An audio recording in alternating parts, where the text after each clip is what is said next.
Welcome to episode 66 of the Tax Relief with Timalyn Bowens podcast.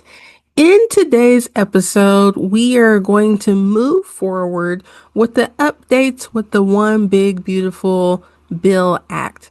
If you're not familiar, this bill was passed into law when President Donald Trump signed it on July 4th of 2025.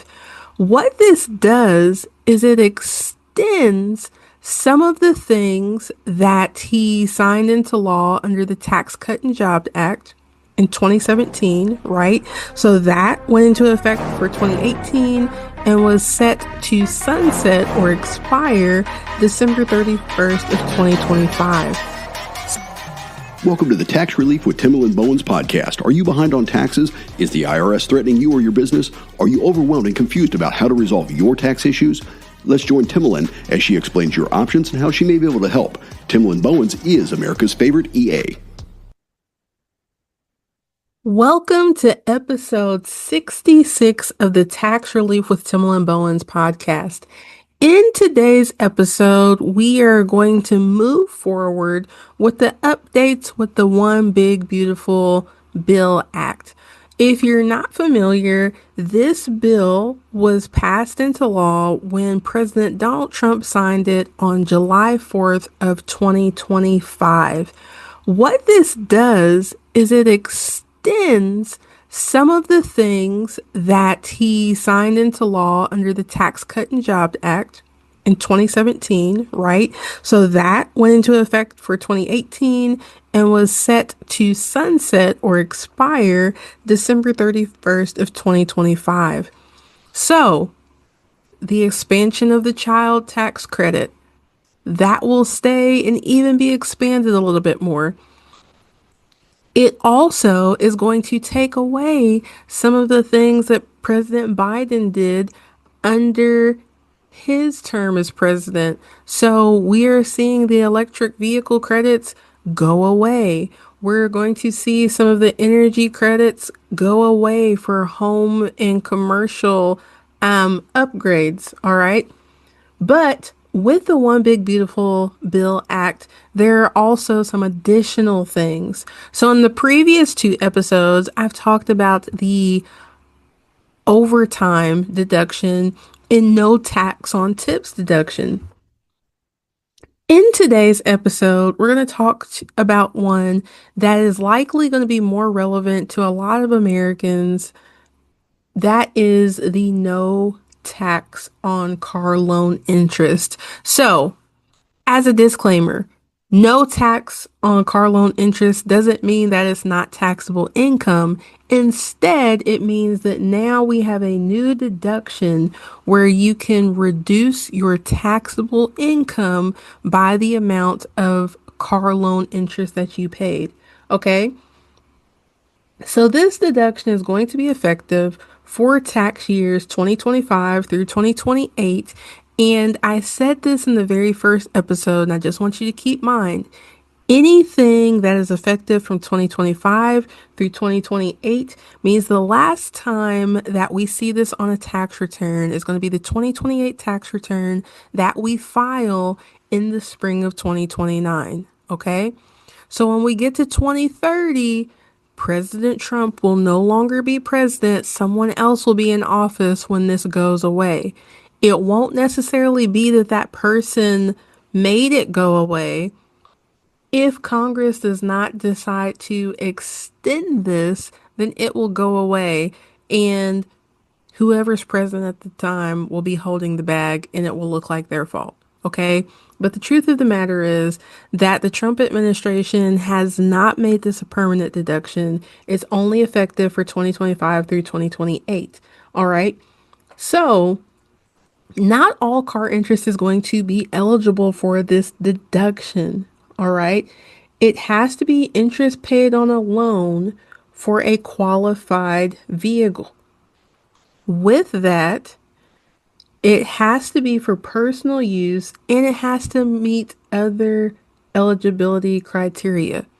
For this deduction, lease payments do not count. It has to be a vehicle that is purchased by a person, not a business, for personal use, where we can track the interest and the principal of that loan. Okay. Now, this will come as a relief to a lot of taxpayers because a lot of folks aren't buying a car outright, they are financing it. Now, there is going to be a maximum annual deduction of $10,000. And God bless your soul if you're paying $10,000 in car loan interest. Next, the deduction is going to phase out for taxpayers based on their modified adjusted gross income. So, if you remember in the previous two episodes, I mentioned that your adjusted gross income can be found on your 24 tax return on line 11. For your modified adjusted gross income, that's going to be line 11 with certain things added back in. Okay? So this deduction for the car loan interest is going to start phasing out for single taxpayers and head of household when that modified adjusted gross income reaches over $100,000. So once we get to 100,001, that's when we're going to see the full amount 10,000 start to be reduced, okay? And I believe it's going to be reduced by $200 for every $1,000 that the person is over. For our married couples filing jointly, we are going to see a modified adjusted gross income threshold of $200,000. Now, my understanding of this is that this deduction will not be available for married taxpayers filing separately.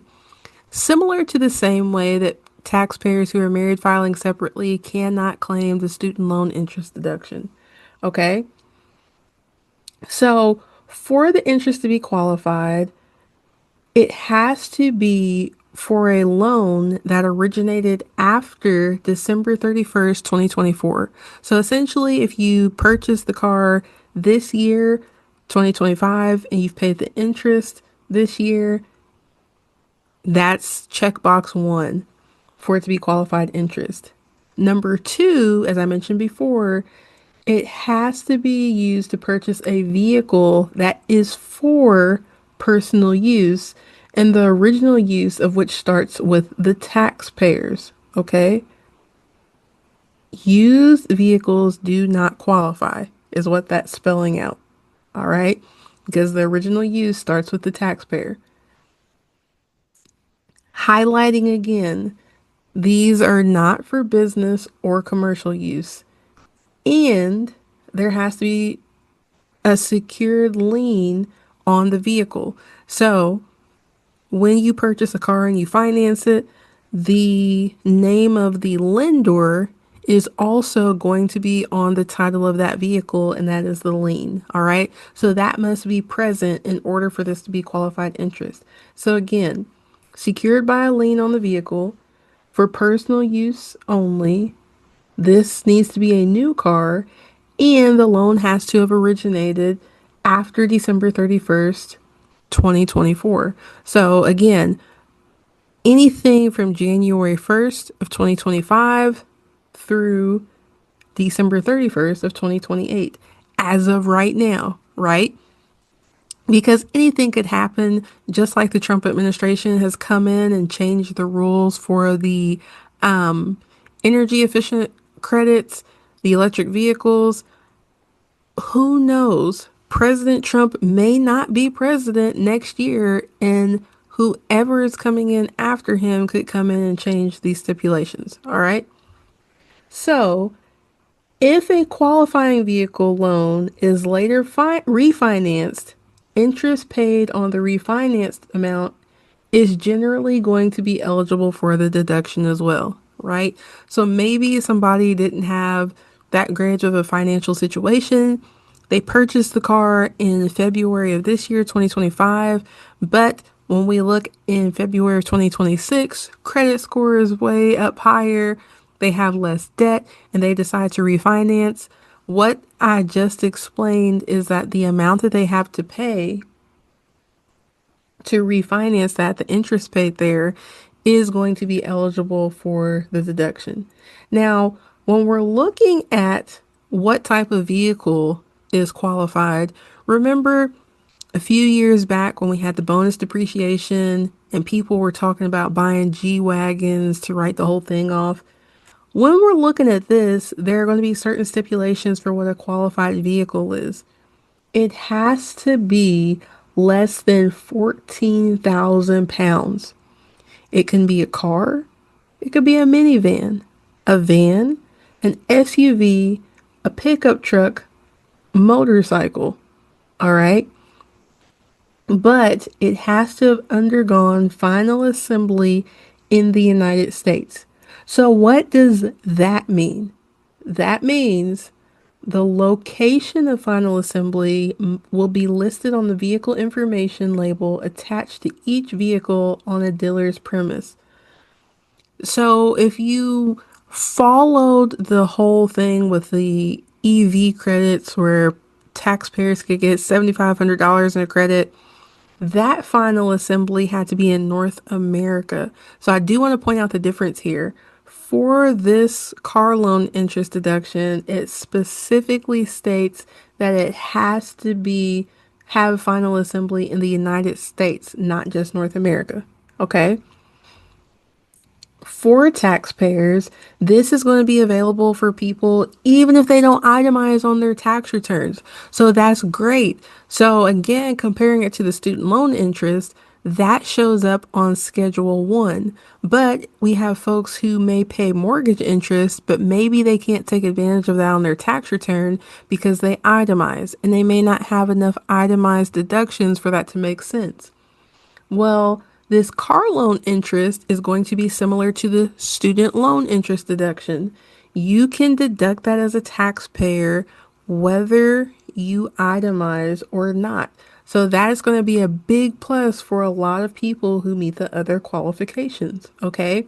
Now, my assumption is that it's going to show up on Schedule 1, but I don't know that for a fact. Okay. We'll have to wait and see when the 2025 tax forms come out where that is going to actually show up on the 1040. All right. For the deduction, you, the taxpayer, must include the VIN number. So that's the vehicle identification number, and that's going to be of your qualified vehicle that will go on the tax return for any year in which the deduction is claimed. So if you're going to be claiming it for 2025, 2026, 2027, 2028, you want to make sure that your tax professional has the appropriate information. They're not trying to steal your car. They just need that information to make sure that they can claim the deduction on your return. Okay? Now, this isn't your responsibility, but on the back end for lenders and other recipients of the qualified interest are going to be required to file an information return with the IRS and provide you with a statement that shows the total amount of interest received during the taxable year. So, for example, I have a car loan currently with my credit union. I am able to go back through and see for the year how much principal I paid and how much interest I paid. I'm going to assume that you have the same type of access for your loan, but even if you don't, the bank, credit union, whatever financial lending institution that you use to be able to purchase your car, they are supposed to provide you with a statement similar to how the mortgage company provides a 1098, right, for mortgage interest, similar to how the 1098E goes out for student loan interest. So this isn't something that you will have to calculate on your own. Although I would recommend going ahead and double checking it to make sure that the numbers are correct. Okay. Now, because all of this is so new, it went into effect July 4th, but it's including January through July in this year that is going into effect. There are a lot of questions up in the air. right? So the IRS will provide further guidance, but I also want to encourage you to go visit bowenstaxsolutions.com. So you know, if you're listening to this podcast, that one of my missions is to fill the tax literacy gap one taxpayer at a time. On the blog on bowenstaxsolutions.com, I will be putting out information to keep you updated on things like the no tax on tips, the overtime deduction, this car loan interest deduction, the deduction for seniors, right? So that will all be on my blog, Tax Tips with Timalyn. You will see coming in Q4, there will be a free version and there will be a paid version. Because as I keep you up to date with this information, we want to make sure that there are enough resources to keep up with all of the information as it comes out. So I hope you'll consider joining over there and subscribing to Tax Tips with Timalyn. If you found this helpful, I also ask that you would share this with family and friends, especially if they're looking into purchasing a car in the near future, to see if they can take advantage of this deduction. I will see you all in 2 weeks in the next episode. If you have any questions or feedback at all, make sure you check the show notes for the information on how to reach out. You all have a wonderfully blessed day. I'd like to thank you for taking the time to listen today. I'd like to thank Jim Ray Consulting Services for helping me get this message out to you. I hope you found the information helpful. Did you know 1 in 50 people have a tax problem? Please share this episode with your friends and family because you never know who may need help. Again, thanks for listening. Hey, just as a reminder, this podcast is for informational and educational purposes only. It provides a framework and possible solutions for solving your tax problems, but it is not legally binding. Please consult your tax professional regarding your specific tax situation.